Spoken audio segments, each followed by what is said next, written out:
Hi, my name is Sam Johnson and I'm a voice teacher. Today I'm going to be reacting to and analyzing Corey Taylor from Slipknot performing Snuff.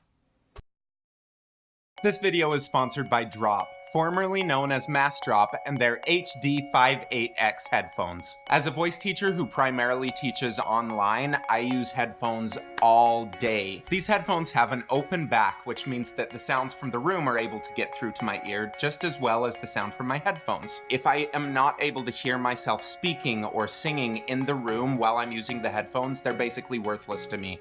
So I love open back headphones because I can hear myself, and also because the sounds that go through the headphones end up being a lot more clear than if you were using a closed back headphone. A lot of times, if you are a singer and you're unable to hear yourself, you're gonna start pushing a little bit more. So I like being able to hear the active monitoring that I get from my microphone and a little bit of the room sound, and using an open back headphone like this helps me do that. If you're interested in learning more about how open back headphones work, click the link in my description. Drop has videos going way more in depth about how open back headphones work. All new users get $10 just for signing up.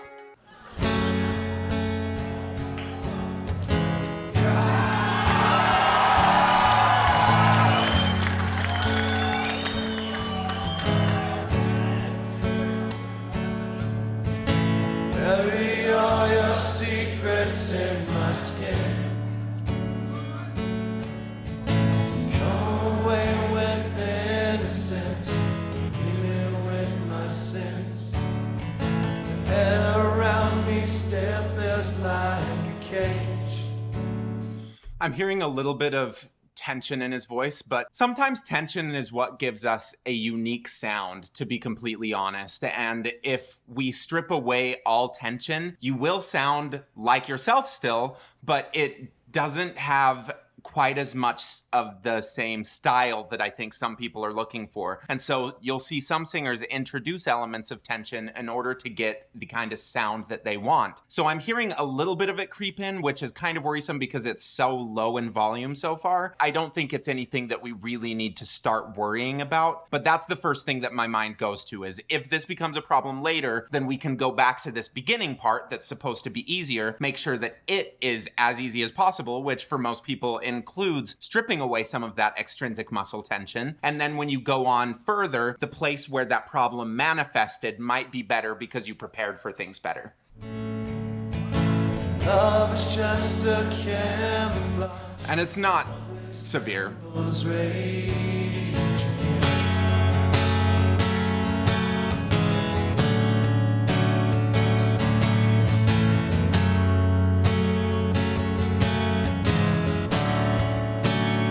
So if you love me, let me go.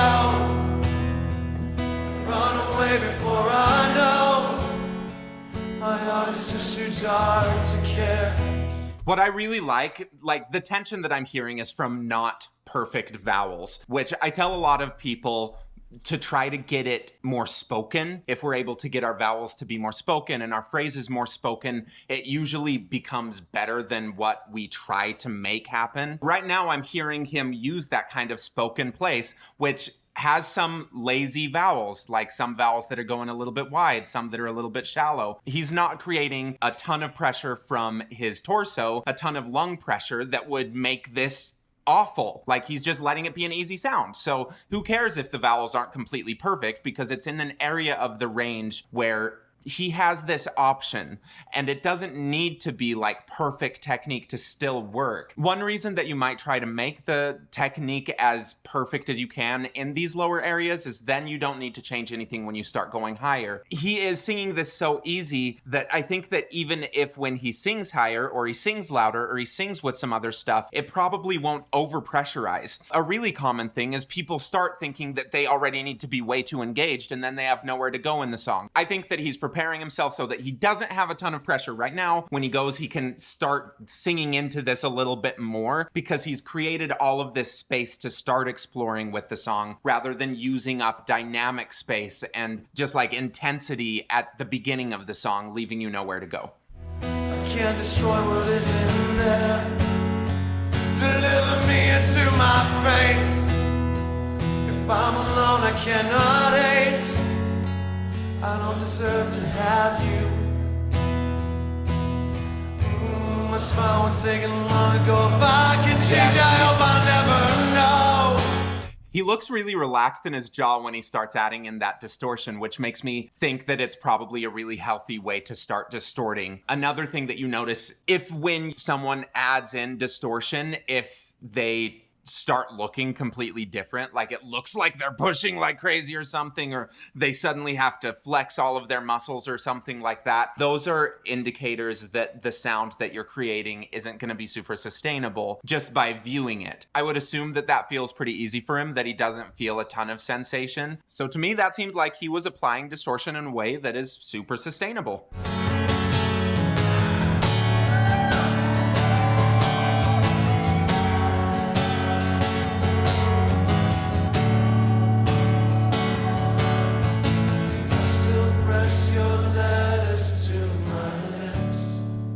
I could see his neck a little bit better with the light. Cherish them in parts of me, savor every kiss. I couldn't face a life without your light. All of that was ripped apart when you refused to fight. So save your breath, I will not hear. Yeah, that sounds good. One thing that might make a difference, I'm not sure if his mic is up a little high and that's making him go up like this, or if he just likes singing with his head up a little bit. For me, if I just elevate my chin slightly, not a ton, like we're not reaching for high notes with this, but just a little bit, and have all of the words still think about being straight out, it feels good. Like, I don't think everyone needs to be like this all the time, because for some people it just feels better to be up a little bit, and whatever feels best is going to be sustainable. So I'm not sure if that is a conscious choice that he has made of like, oh, I like my microphone just to be a little bit higher so that it makes me do this. But I am noticing that every time that he goes in to sing, he just elevates his chin slightly, and then when he's on his resting phrases where he's not singing, he kind of lets his chin go back down, and then it comes up and then back down. It's just an interesting thing. I think I made it very clear. You couldn't hate enough to love. Is that supposed to be enough? I only wish you were my friend. Then I could hurt you in the end.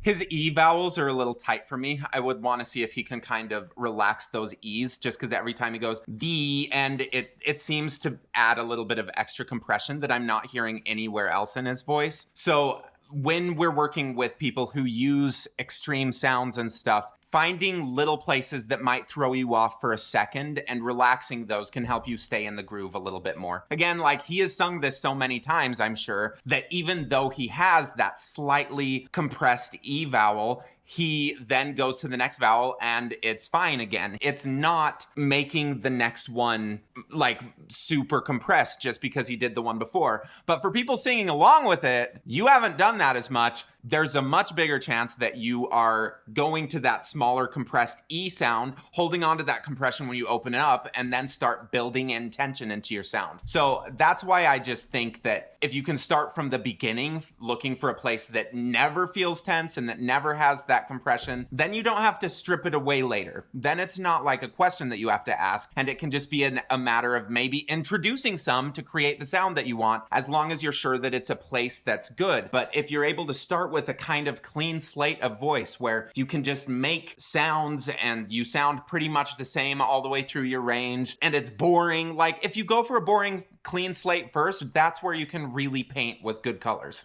I never claimed to be a saint. My own was banished long ago. It took the death of hope to let you go. Oh, I love that sound. So often when people use a growly sound, it sounds pushed and forced to me, and just like they're going, and it just hurts. Like, those sounds generally hurt for me. What I'm hearing with this is not a sound that I'm like, oh, this hurts. It's a sound that makes me want to learn how to sing that sound.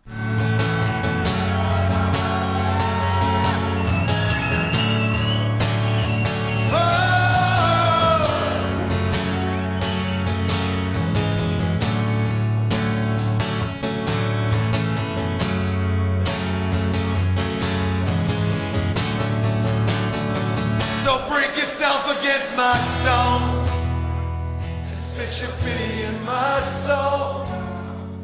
You never needed any help. You sold me out to save yourself, and I won't listen to your shame. You ran away, you're all the same.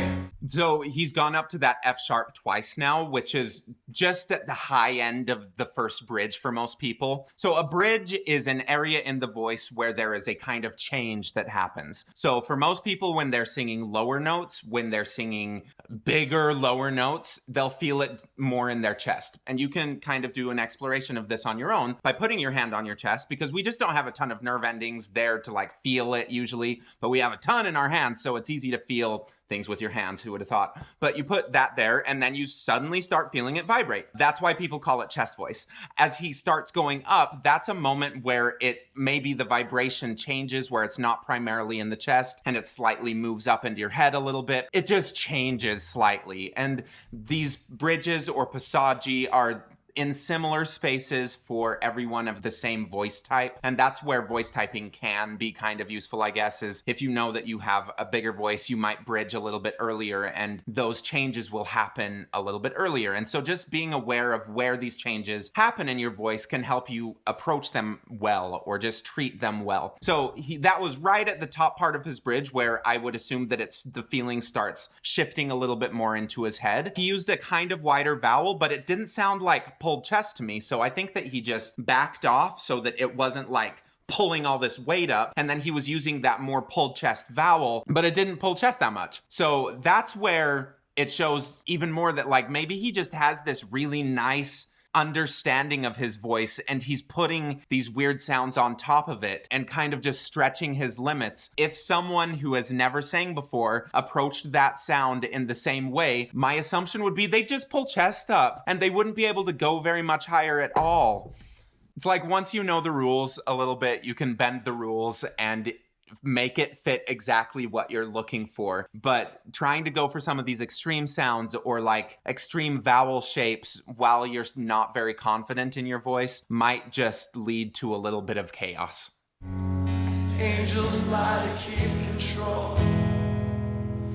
Ooh, my love was punished long ago. If you still get on, never let me Yeah, that's just so dirty. I like that sound a lot. You still get on, never let me know.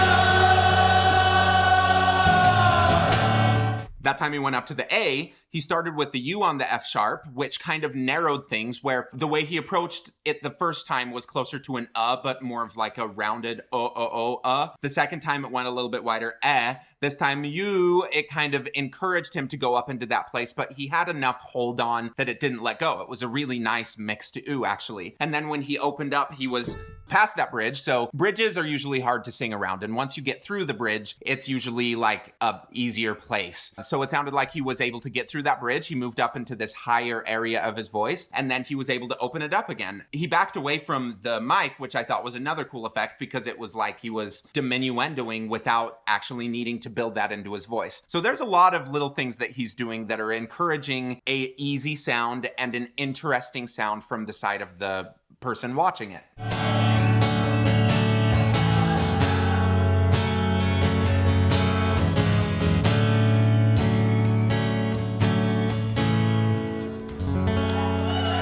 Yeah, he's a really good musician. I love that he didn't start too big. That's my biggest takeaway with this. And I think something that anyone can start practicing right now is if you start too big, there's nowhere to go. He didn't start very big, so he had everywhere to go. And then when he made it to the end, rather than it being like this huge sound that takes so much effort to create, it was just an easy sound that was nice and really cool. I'm also really impressed by just his ability to create this dirty, growly sound that doesn't seem like it's messing with everything else. And to me, that shows that he's doing it right because he's keeping so many good things good and adding in this one thing that even if it didn't hurt or even if it did hurt a little bit, everything else is so good that it's kind of protecting it. But I doubt that that hurts him. Like, it just sounds way too easy. I don't know how to make that sound. I want to learn how to make that sound. If you know how to make that sound, please comment below how to make that sound. Thank you for watching. Please like, subscribe, and leave a comment below.